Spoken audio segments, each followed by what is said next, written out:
October 28-31 మధ్య జోగులాంబ గద్వాల జిల్లాలో 12 ఎకరాల పంట నష్టం జరిగిందని ప్రభుత్వం చెప్తా ఉంది సార్.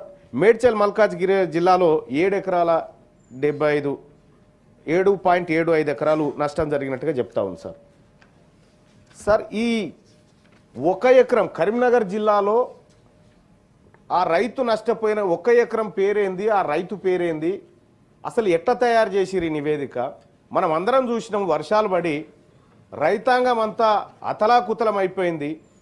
గౌరవ ముఖ్యమంత్రి గారే హెలికాప్టర్లో పర్యటన చేసి పరిస్థితిని సమీక్షించిండ్రు.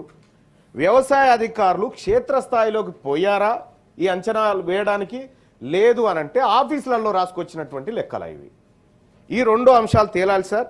ఇక అలాగే సార్, మూడోది సార్, సెప్టెంబర్ 2025 11వ తేదీ నుంచి అక్టోబర్ 7వ తేదీ మధ్య అకాల వర్షాలు సంభవించినాయి సార్. తద్వారా 24,592 మంది రైతులు ఎఫెక్ట్ అయినారని చెప్పి చెప్తా ఉన్నారు సార్. సార్ దానికి ఇప్పటి వరకు అంటే ఇంకా డబ్బుల విషయంలో అంచనా వేశారు తప్ప కానీ దానికి ఎలాంటి కనీసం ఈ మంజూరు అనేటువంటి పదం కూడా కనిపించట్లేదు సార్ అక్కడ.